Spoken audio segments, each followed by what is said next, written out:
사실은 제가 오늘 조금 늦었습니다. 길을 헤매다.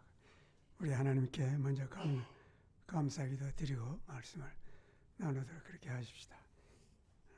살아계신 우리 하나님 아버지, 하나님의 거룩하신 이름을 찬양하고 송축합니다.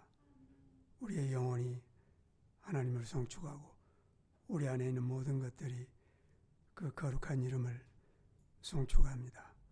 하나님, 우리의 영혼이 하나님을 송축하고 우리에게 베풀어 주신 모든 은총을 잊지 않기를 원합니다. 우리를 모든 죄에서 사해 주시고 우리의 모든 질병을 고쳐 주시고 우리를 파멸에서 구속하신 우리 하나님 거룩한 이름과 그 긍휼을 인하여 감사와 찬송을 드립니다. 우리 벤부룩 하는 침례교회 우리 하나님께서 함께해 주셔서 하나님께서 뜻하신 그 귀한 일들을 이루는 그러한 영안과 지혜와 능력을 공급해 주시고 각 가정에 평안으로 채워주시옵소서. 감사드리며 예수님의 귀하신 이름 받들어 기도드리옵나이다. 아멘.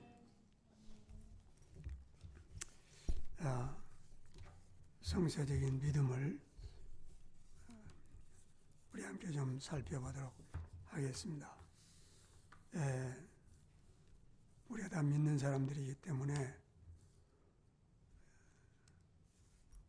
이 믿음에 대해서 다시 살펴볼 필요가 있겠는가 생각하지만은 사실은 매일 매 순간 점검해야 될 일이 있다면은 그리스도 안에서 우리의 믿음의 정체를 항상 확인하는 그러한 일이 되어야 될 것 같습니다. 오늘 우리 목사님께서 봉독해 주신 그 말씀을 다시 한번 제가 여러분과 나눌 때 여러분은 그냥 듣기만 해도 되겠습니다. 들어있는 많은 단어들을 기억하시면서 믿음으로 모세는 장성하여 바로의 공주의 아들이라는 칭함을 거절하고 도리어 하나님의 백성과 함께 고난받기를 죄악의 날을 드리는 것보다 더 좋아하고 그리스도를 위하여 받는 능욕을 애굽의 모든 바보다 더 큰 재물로 여겼으니 이는 상 주시는 이를 바라봄이라.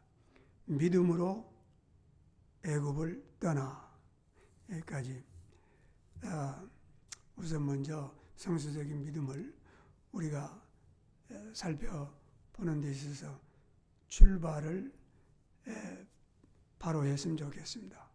그것은 다른 모든 종교의 믿음과 비슷하겠지만은 성서적인 바른 믿음에 도달하기 위해서는 먼저 자기 자신의 결핍을 느껴야 됩니다.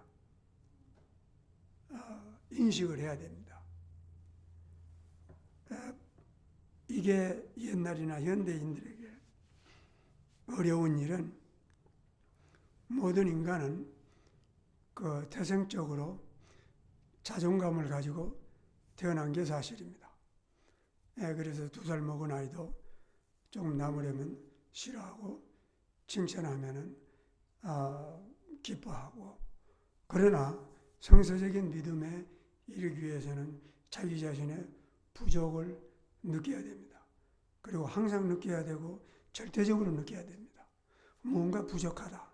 그래서 지금 현 상태보다는 보다 나은 상태를 갈급하는 그런 갈증이 있어야 됩니다.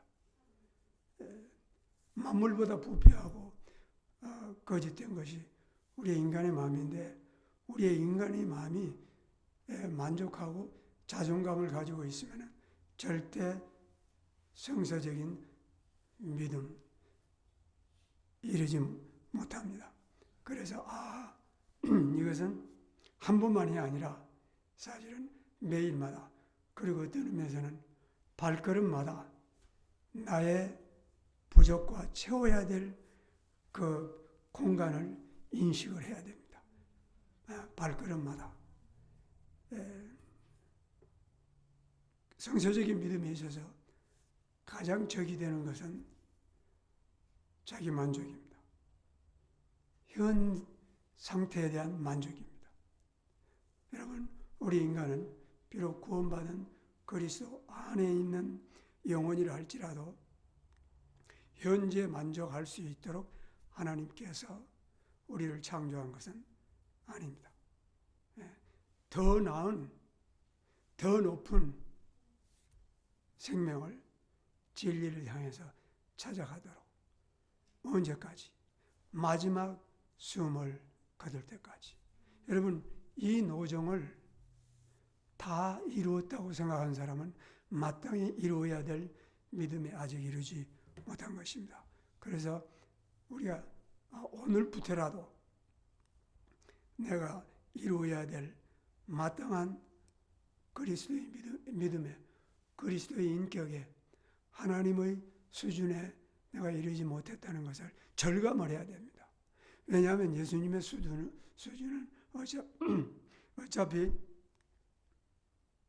하늘에 계신 너희 아버지가 온전한 것처럼 너희도 온전하라고 말씀하신 것이 예수님의 수준이기 때문인 것입니다. 이것은 우리가 죽은 이후에 새 하늘과 새 땅의 온전한 나라에 가서 이루라는 뜻은 아닙니다. 이 땅에서 이루어야지만, 이 땅에서 이루기 위해서 믿음 속에서 머무리 많은 사람만이 그 새 하늘과 새 땅에 들어가서 온전하며 이루게 되는 것이기 때문에 이 땅에서 해야 될 일입니다.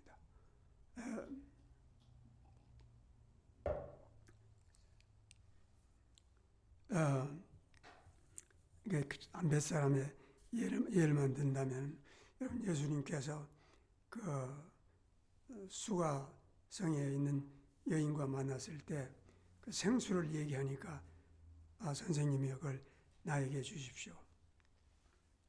여자 아직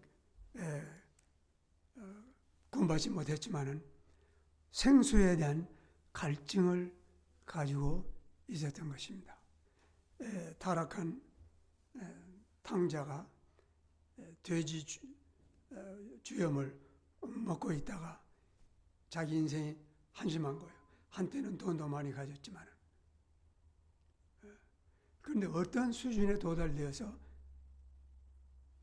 아버지 집으로 돌아가게 됐느냐?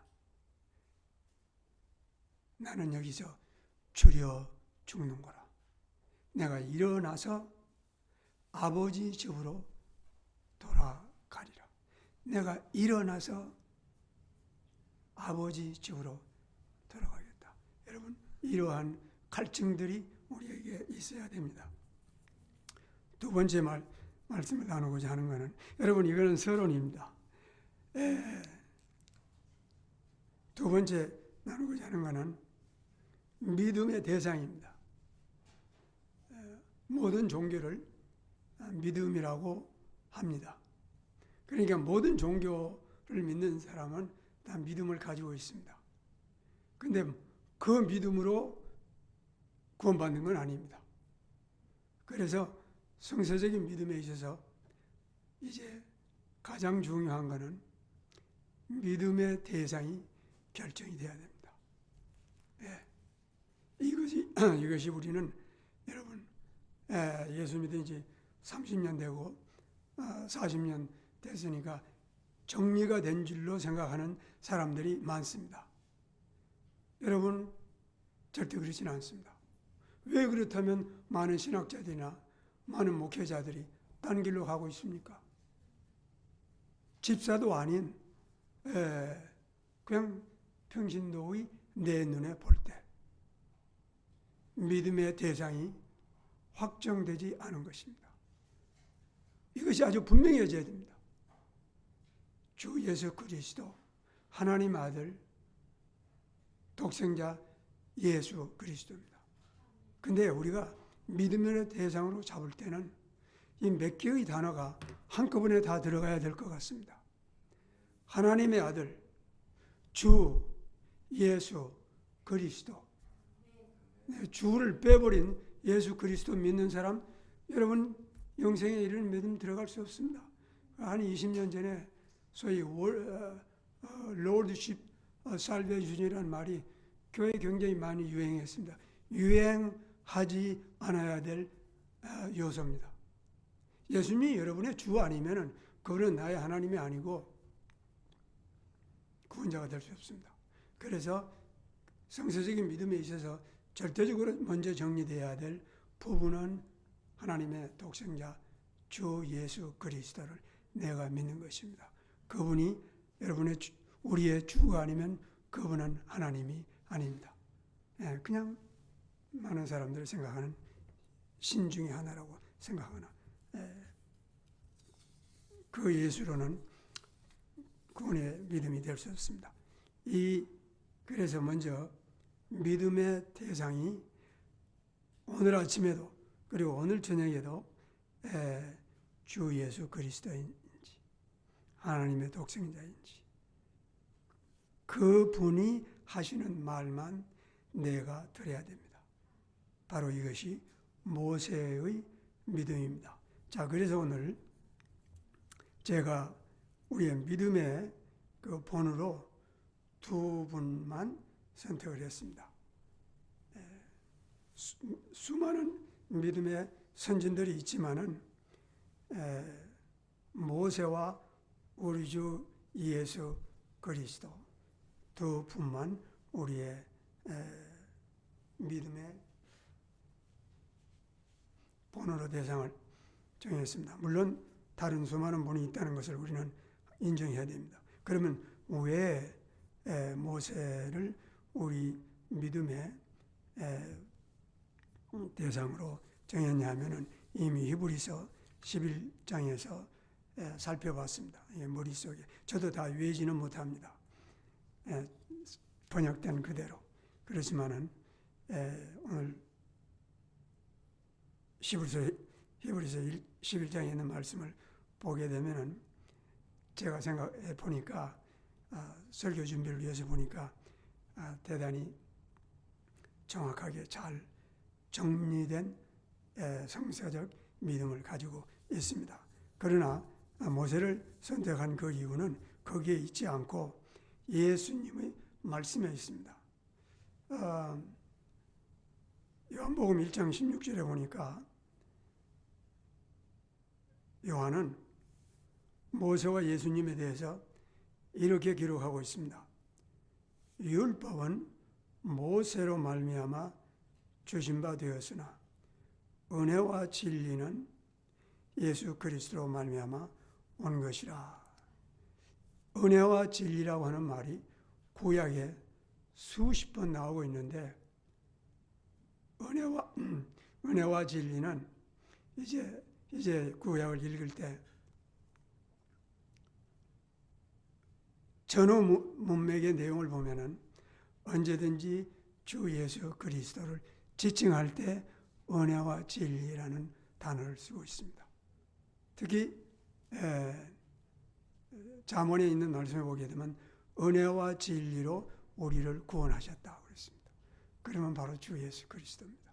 은혜와 진리는 주 예수 그리스도로 말미암아 온 것이라. 그래서 모세와 예수 그리스도를 기독교의 성서적인 믿음의 모형으로 제시하고 있습니다. 그 다음에 요한복음 5장 말씀에 보면 예수님께서 친히 모세를 당신을 예수님을 믿는 믿음의 모형으로 이렇게 제시하고 있습니다. 너희가 서로 영광을 취하고 하나님께로부터 온 영광은 구하지 아니하니 나를 믿을 수 있느냐? 이렇게 시작한 말씀에 그 다음 다음 기절을 보면은 목소리에 대해서 좀 양해를 구하고 중간해야 돼. 저는 우리 이 목사님 음성이나 설교 딜리버리만큼 차분한 분이 없어서 한번 얘기를 한 적이 있어요. 근데 내 목소리는 내가 듣기에 불편한데 여러분들은 듣기에 얼마나 불편하겠습니다. 조금만 참으면 돼요.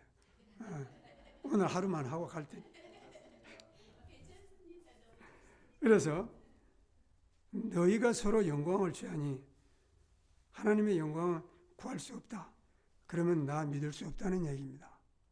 그래서 내가 너희를 아버지께 고소할 할까 생각하지 말라. 고소하는 이가 있으니 모세라고 그랬습니다. 그리고 내가 모세를 믿었다면 나를 믿었으리라. 그런 모세가 우리들의 믿음의 모형이 되겠다는 것을, 되어야 된다는 것을 예수님께서 친히 말씀하신 것입니다. 그 다음에 하신 말씀이 그러나 그의 글도 믿지 아니하거든 하물며 어찌 나를 믿겠느냐 그랬습니다. 이 말은 분명하게 모세를 믿음의 모형으로 제시할 정서적인 근거가 되겠죠. 오케이.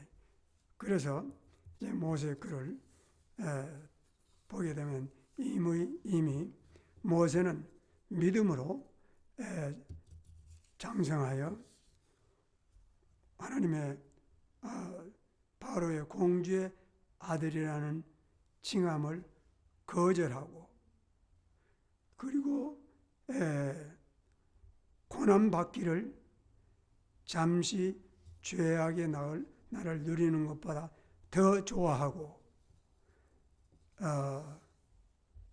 애굽의 모든 재물보다는 차라리 더 큰 재물 곧 하나님의 상 주심을 바라보고 믿음으로 모세는 애굽을 떠났고 자, 이 말씀을 중심으로 우리의 믿음을 정리하면은 첫 번째 믿음은 반드시 선택이 필요합니다.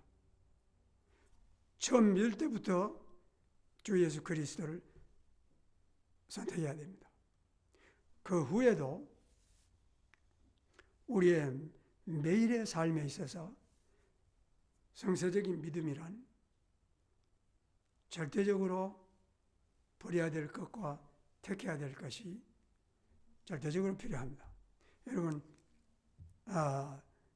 제가 되풀이하고 있지만은 이러한 선택은 매일 해야 됩니다.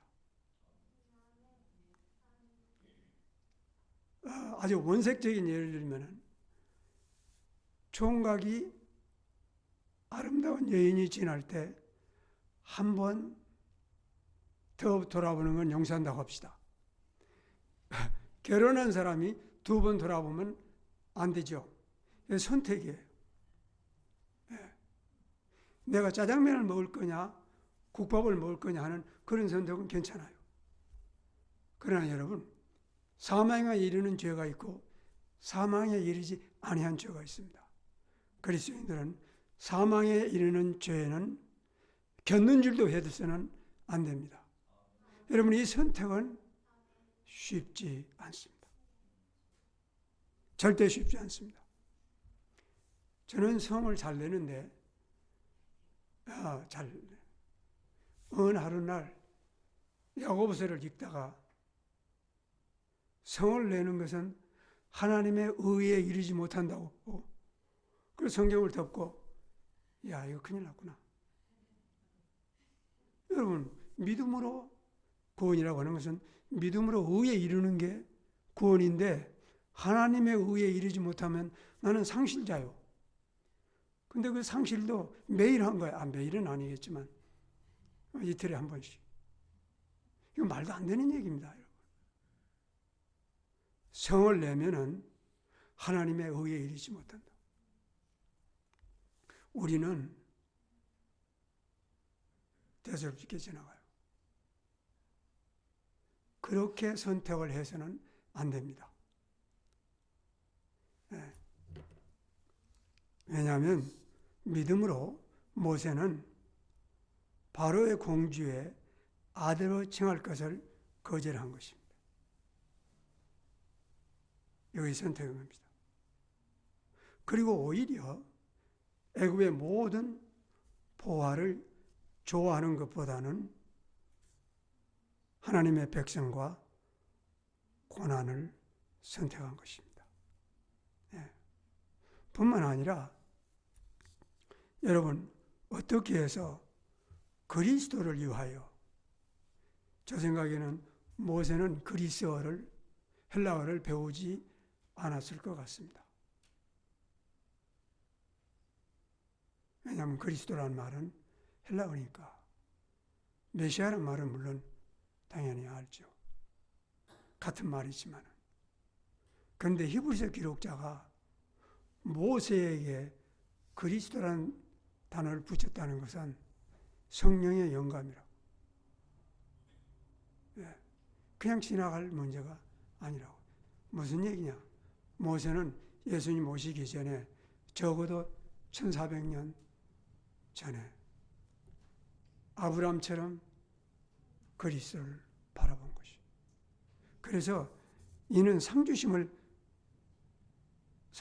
이를 바라봄이라 하는 이 단어는 신약성경에 딱 한 번 나온다고 그래요. 딱 한 번밖에 없어요. 지금 히브리서 11장에.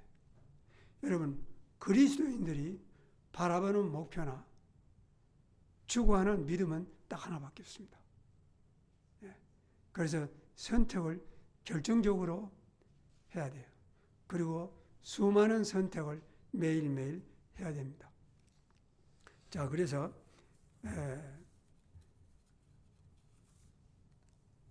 거절해야 될 것을 택하면 안 됩니다. 택해야 될 것을 거절해서도 안 됩니다. 이것이 지금 모세의 믿음입니다.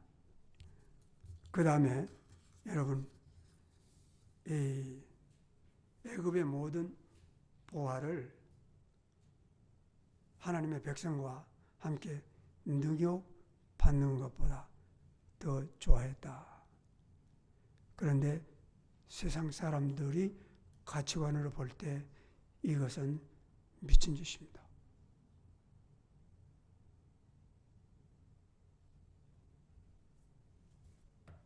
여러분, 여기 아름다운 금덩어리 하나 있고 여기 개 분비물이 있는데 그 개 아름다운 그 금덩어리는 발로 차고 그 개 분비물에 가서 손으로 집어 포켓에 넣을 미친 사람이 있나요?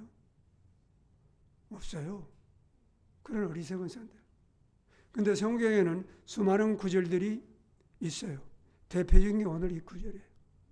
능욕을 여러분 선택해서 갖는다고요? 거짓말이에요. 그래서 세상 사람들이 볼 때는 그리스도인들이 거짓말하는 것 같습니다. 오늘날 이 시간에 우리는 모세가 누렸던 부귀영화를 우리가 그의 믿음과 함께 버리지 아니하면 우리는 여전히 세상 사람입니다. 여러분, 이게 중요한 문제예요. 매일 선택해야 돼. 바울이 뭐라고 고백했는지 우리 고린도전서에 있는 말씀을 한번 보십시다. 사도인 우리를 마치 죽이기로 작정한 자들의 제일 미말에 뒀어요. 여러분, 죽이는데도 순서가 있는 모양. 왕은 먼저 죽이고 종은 나중에 죽이고. 근데 사도인 우리를 사형 선고 받은 사람들 중에서도 가장 끝에 두었대요. 사람 취급 못 받는 거죠. 그리고 오늘날 우리가 지금까지 줄이고 목마르고 헐벗고 그 다음에 정처가 없고. 여러분 NIV 성경에 보면은 홈리스라고 번역을 했어요. 그래서 NIV 성경을 어떤 사람은 보지 말라고 하지만은 보니까 홈리스예요. 그래서 제1세기 우리 초대 홈리스가 사도 바울이라고. 예. 형제들아, 내가 너희를 부끄럽게 하려고 이것을 쓴 것이 아니라 만물의 찌개같이 된 나를 본받게 하려 함이라고 그랬어요. 사도 바울이 내가 그리스도를 본받는 자된 것처럼 너희는 나를 본받은 자들라고 하는 그런 의미의 말을 자기 편지에 7번을 얘기했어요. 그러면 성령의 감독으로 우리가 그 양반 본받아야 될 것이 옳습니까? 아니면 그렇지 않습니까? 사도 바울의 글을 하나님께서 성령의 감동으로 기록했다면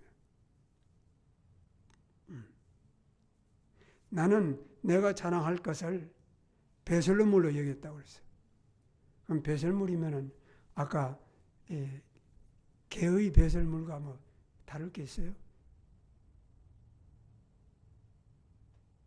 우리는 성서적인 믿음과 성서적인 가치관에 대해서 선택을 해야 됩니다. 하나님의 말씀을 따를 거냐? 아니면 나의 신분과 사회 가치와 체면을 따를 것이냐?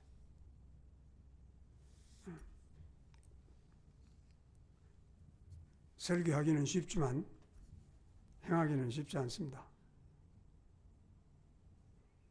정직하게 말하면 저는 은퇴한 이후에 내가 일생 동안 수많은 잘못된 선택을 했는데 그 중에 가장 잘못된 선택은 내가 목회자가 된 것이다. 그리고 아주 마음이 쓰렸어요. 그렇지만 이미 해버린 걸 어떡합니까?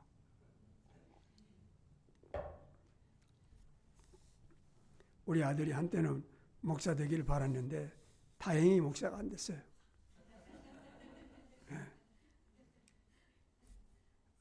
아주 다행이라고 생각해요. 그렇지만 또 금년에 또 뭐 선교 간다고 그래서 나도 좀 같이 가자 그랬더니 그렇게 하겠다고 그래요. 그렇지만은 뭐 선교사나 목회자나 비슷할는지 모르겠습니다만은 목회자는 엄청나게 중요한 자리예요. 엄청나게. 여러분 사실은 모세도 목회자라고 안 세운 줄 알아요? 중요한 겁니다, 여러분. 그러나 모든 성도를 다 하나님의 왕 같은 제사장으로 삼았으니 우리의 신분을 가늠할 수 있겠어요? 어느 정도로? 예수님도 대제사장인데 우리의 신분에 맞도록 매일 선택을 해야 됩니다. 성을 내는 것이 하나님의 의의를 이루지 못합니다. 세상을 사랑하는 것은 하나님의 사랑이 그 안에 없습니다. 누구든지 재물을 사랑하면 나의 제자가 되지 못한다고 얘기하고 있습니다. 지금 히브리서 11장 24절에서 27절까지 있는 이 말씀 중에 전부가 우리 그리스도인들을 향해서 주신 모세의 믿음의 모형입니다.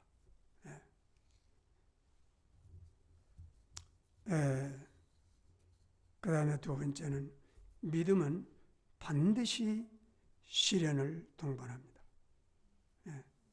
능욕을 받는 것이 이거 무슨 아니야 이건 목사님 거야.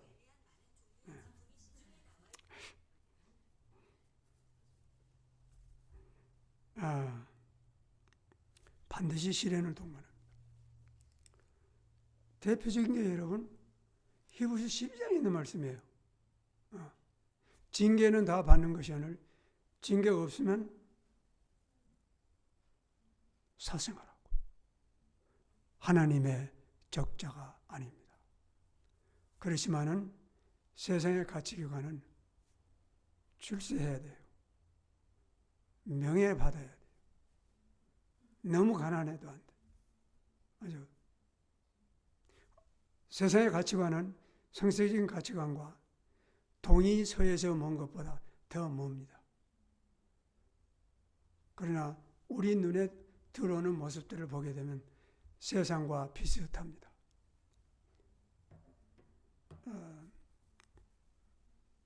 이 GT에서 총장으로 했던 그분이 누구죠? 옛날에 이런 얘기를 했습니다. 한 15년, 한 20년 전에. 이제 그 호모섹스 하는 사람들이 밖으로 드러나기 시작할 때입니다. 근데 왜 이 사람들이 드러나고 있는가 하고 제가 봤더니 이 사람들은 어둠 속에 있었던 사람입니다. 근데 밖으로 드러나오기를 서슴지 않기 시작한 것입니다.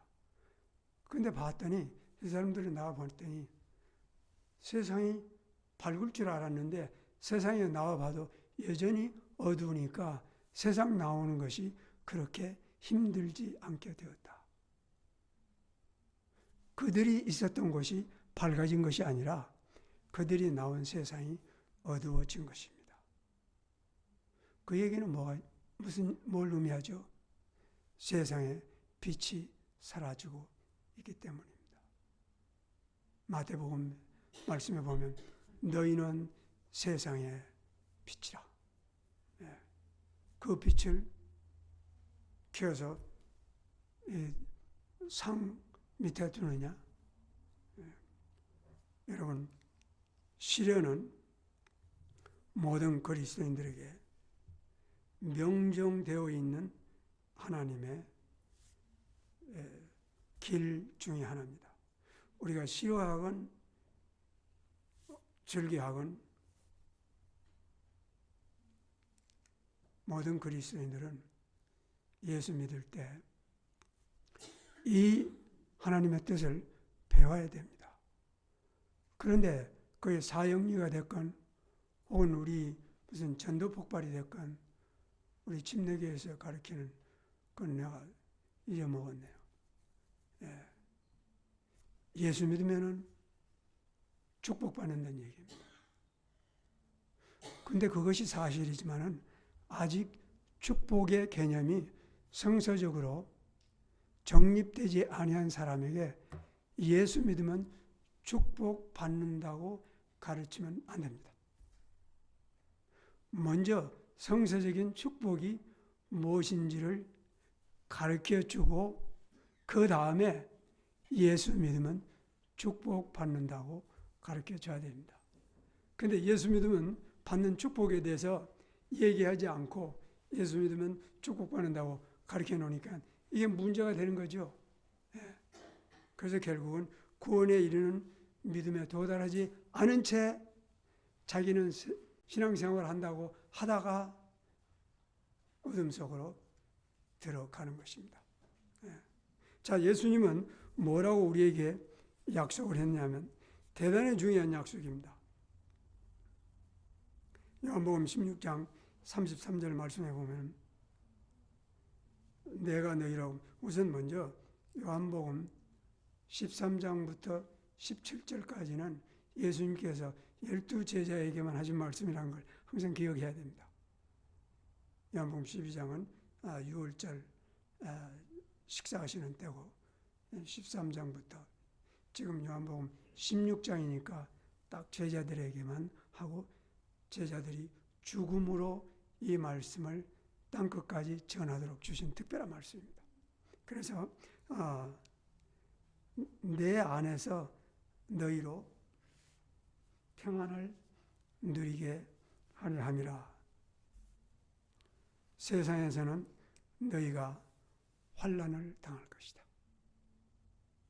그러나 두려워하지 말라. 내가 세상을 이겼노라. 여러분, 이것이 축복입니다. 그런데 세상에서 환난 당하는 것이 축복이라고 누가 거짓말합니까? 그리스도인들 외에는. 우리는 참말을 해야 됩니다.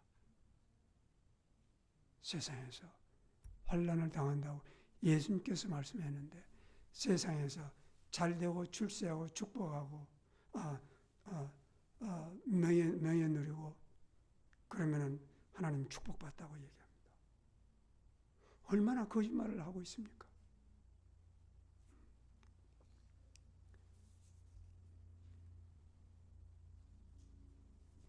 바울이 로마서 5장에서 이렇게 얘기하고 있습니다. 우리가 하나님의 은혜에 들어감을 얻었으므로 하나님의 영광을 바라고 즐거워하느니라. 그러나 다만 이뿐만 아니라 우리가 환난 중에도 즐거워한다고 그랬습니다. 우리는 환난이 오면 쌍을 찌푸리고 금식기도 하고 나처럼 기도 부탁하고 그래도 안 되면 이거 하나님 뜻인가 보다 하고 포기하고. 여러분, 이게 믿음입니까? 제가 보니까 아니에요. 성서적인 믿음은 마지막 숨을 들이쉬고 내쉴 때까지 포기하지 않는 것입니다. 아무리 저주를 받아도.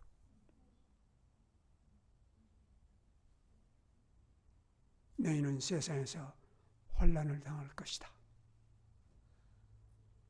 그러나 담대하라. 내가 세상을 이겼노라. 만약에 죽는 순간에까지 그리스도 안에 있지 아니하면 우리에게는 이김이 없다는 말입니다. 바울은 다시 내가 달려갈 길을 내가 선한 싸움을 싸웠고 달려갈 길을 마쳤고 믿음을 지켰으니 전부 과거형으로 되어 있어요. 이제후로는 나의 주 곧 의로운 재판장께서 나에게 의의 멸류관을 주시리라. 예수 믿는 순간에 받은 거 아니에요. 그건 약속이에요.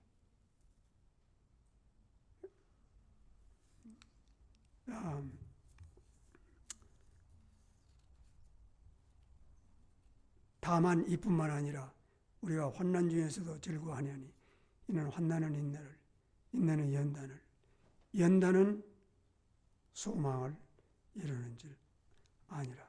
믿음, 사랑, 소망은 항상 있어야 될 것인데 그 중에 제일은 사랑이라.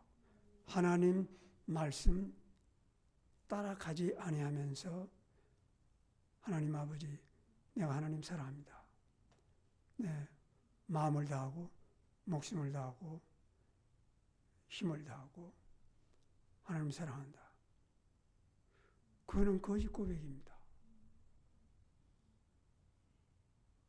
우리는 수많은 거짓말을 하면서 목사도 되고 선교사도 되고 설교도 기가 막히게 하고 할 수 있습니다. 다만 성서적인 믿음이 아닐 뿐이지.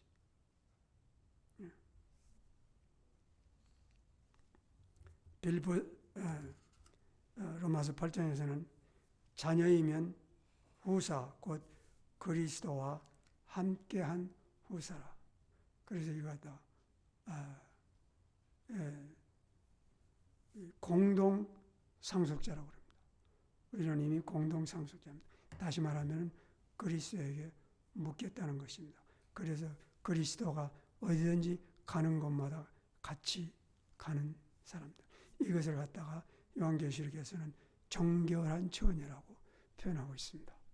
정결한. 우리가 정결하지 않으니까 우리는 매일 씻음을 받아야 됩니다. 그래서 우리는 구원에 이르는 믿음은 매일 작동해야 됩니다. 하루라도 작동하지 않으면은 그 기계는 이제 마모되니까 버리고 새 차를 살 것입니다. 매일 새로워요. 그래서 바울이 다시 빌보 교회에서 그리스도를 위하여 너희에게 은혜를 주신 것은 그를 믿을 뿐만 아니라 그를 위하여 고난도 받게 하려 함이라 그랬습니다. 여러분, 우리가 은혜를 인하여 믿음으로 말미암아 구원을 얻었나니 이는 하나님의 선물이라. 아무도 자랑치 못하게 하려니 이는 하나님의 선물이라. 그렇지만은 여러분, 우리가 성경을 읽을 때 에베소서 2장 8절에서 9절까지만 전하고 이게 믿음입니다 하고 안 믿는 사람에게 복음을 전하면 안 됩니다. 이제부터 우리가 이제 다 함께 기억하기를, 만약에 에베소 2장 8절과 9절로 안 믿는 사람에게 전도를 하려면은 오늘 이후에 우리들은 양심적인 그리스도인이 되어서 10절을 빼면 안 됩니다. 몸을 둘로 나누고도 그 몸이 살 수 있는 육체는 한 사람도 없습니다. 고기는 거두절미하면은 더 맛있는 부분이 남을는지 모르지만은 인간은 그렇지 않습니다. 구원에 이르는 믿음은 반드시 그리스도 안에서 선한 행위를 살도록 구원받았다고 에베소 2장 10절에 기록하고 있습니다. 근데 편리하게 많은 전도인들이 에베소 2장 8절과 9절만 얘기하고 10장은 그런 사람들은 그러면 전도자님 에베소 2장 10절은 뭐죠? 모르겠는데 여러분 한번 테스트 해보시겠어요? 요한복음 3장 16절을 외우는 분들,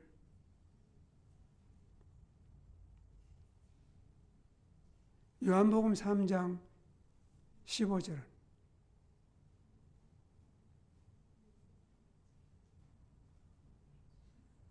요한복음 3장 16절에 들어있어요. 누구든지 이를 믿는 자는 멸망치 않고. 근데 요한복음 3장 15절이 몇 절이라고 하면 모르겠는데요. 정신없는 집들이에요. 그렇게 해서 거두절미하면 안 돼요. 요한복음 3장 16절 딱 한 구절만 가지고 여러분은 오늘부터 전도하지 마시오.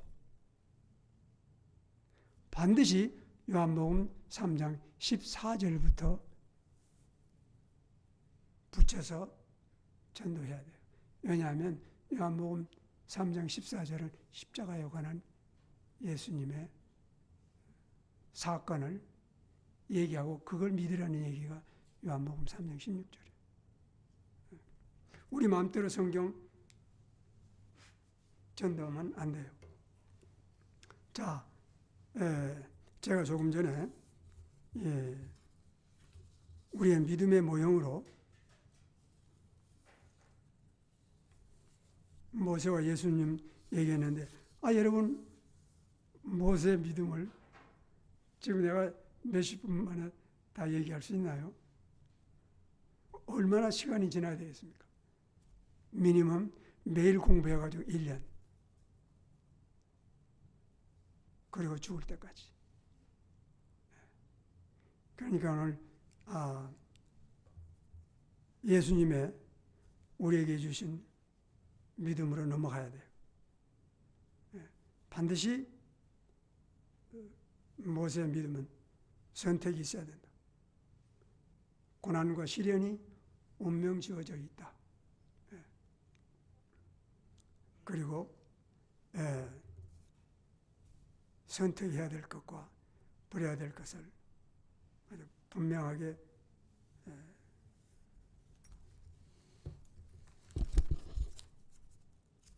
저는 이 한 구절을 있지만 예수님의 믿음에 대해서 여러분과 함께 나누고 싶습니다. 모세의 모든 말씀이 예수님께서 나에 대해서 증거했다고 그래요. 그리고 신구약 성경 전체는 하나님의 말씀이고 예수님 자신이 말씀이기 때문에 요한복음 1장에 있는 말씀에 보면, 그러면 창세기 1장에서부터 요한계시록 22장까지 전부가 예수님의 말씀인데, 믿음의 말씀인데, 내가 한 구절만 골라야 된다면은 그러면 어떤 걸 골라야 되겠느냐? 그런 생각이 들었습니다. 그래서 요한계시록 2장 10절에 가면은 이렇게 된 말씀을 여러분과 나누도록 생각을 했습니다. 너가 받게 될 고난을 두려워하지 말라. 보라, 마귀가 너희 가운데 며칠 옥에 던져 시험을 받게 하리라. 조금 전에 우리 나눈 모든 말씀이 여기 다 들어있죠. 모세의 믿음이. 너희가 10일 동안 환난을 받으리라.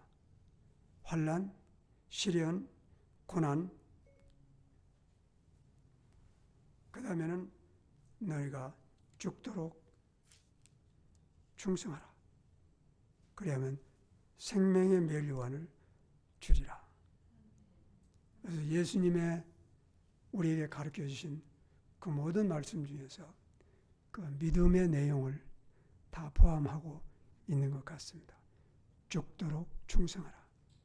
여러분, 이 충성이라고 하는 말은 그는 믿음이란 말과 같아요. 한국말로 그냥 충성과 믿음은 다른 것 같지만, 그러니까 영어에서는 충성은 faithful이라고 했기 때문에 어차피 어근은 믿음이에요. 이 믿음이 없이 충성할 수 없고, 믿음은 곧 충성이에요. 그래서 그러면은 예수님께서 죽도록 충성하라고 하는 이 말씀은 성경에 얼마나 많이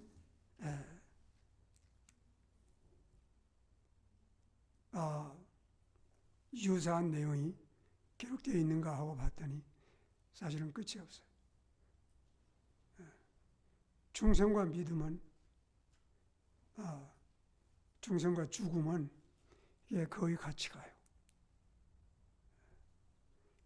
그래서 요한복음 우선 12장 말씀 한번 같이 보십시다. 요한복음 12장. 이런 말씀이 있습니다. 진실로 진실로 24절에 내가 너희에게 이르노니 한 알의 밀이 땅에 떨어져 죽지 아니하면 한 알 그대로 있고 죽으면은 많은 열매를 맺으리라. 여러분, 열매를 위해서는 죽음이 필수적인 것입니다.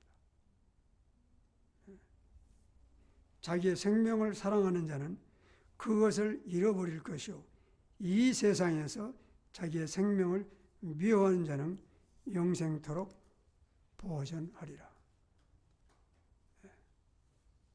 우리는 죽음에 대해서 대단히 두려워합니다. 근데 사도 바울은 그렇게 기록하고 있지 않습니다. 그는 죽음에 대한 엄청난 기대를 가지고 살았습니다. 내가 사는 것은 그리스도니 죽는 것이 손해니라. 그렇게 얘기했나요? 나는 죽는 것이 유익하니라.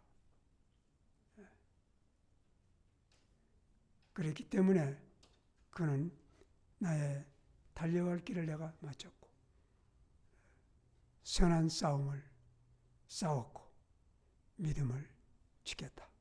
이후로는 나의 주 어려운 재판장이신 주께서 의의 멸류관을 주시리라.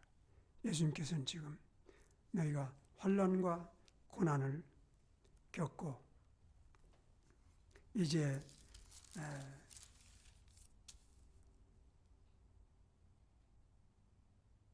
죽도록, 그 얘기는 죽을 때까지 충성하라. 그래서 제가 처음부터 말씀드릴 때 구원에 이르는 믿음, 성서적인 믿음, 기독교의 믿음, 이것은 죽을 때까지 여러분, 인생이 괴로운 때가 많습니다. 차라리 죽는 것이 이렇게 사는 것보다 엄청나게 축복이겠다. 모세도 그렇고 엘리야도 그렇고 하나님, 이제 내가 떠났으면 좋겠습니다. 여러분, 이 지경에까지 이르러 본 적이 없으면은 예수님께서 죽도록 충성하라고는 말씀이 실감이 안 납니다. 차라리 죽었으면 좋겠다는 순간에, 그러면 모세의 믿음, 예수님께서 가르쳐 주신 믿음은 뭐라고 해야 되겠습니까? 아버지, 죽도록 충성하겠습니다. 내가 결단코 내 호흡의 마지막 순간까지 믿겠습니다.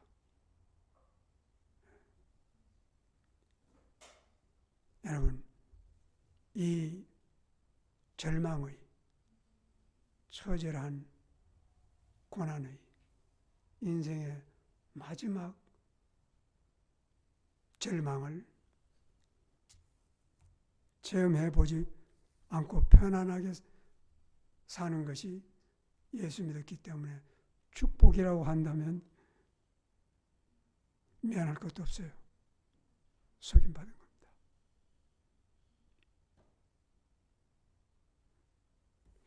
제가 옛날에 1950년대라고 살 때, 그때 서울방송, KBS 뭐 그런 게 있었어요.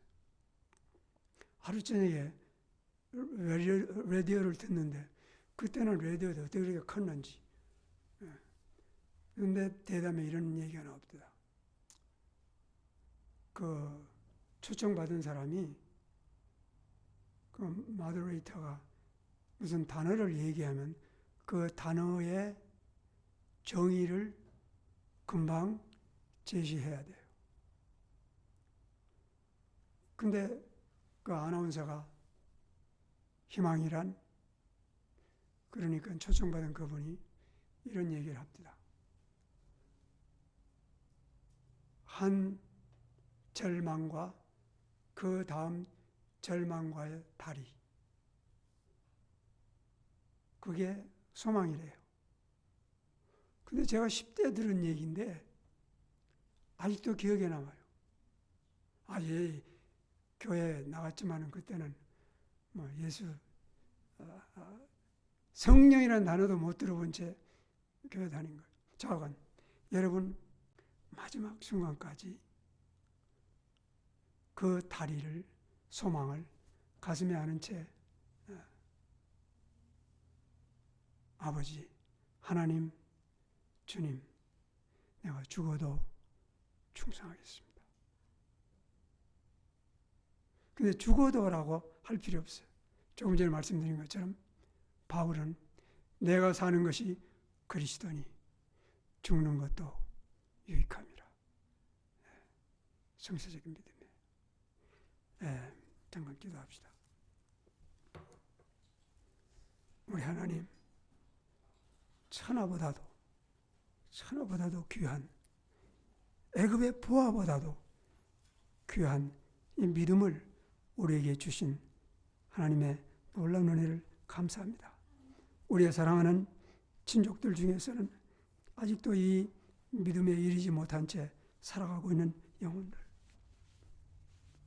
벤브룩뿐만 아니라 텍사스의, 미국의, 세계에 이 귀한 믿음에 이르지 못한 상실된 수많은 영혼들 있는 것을 우리는 알고 있습니다.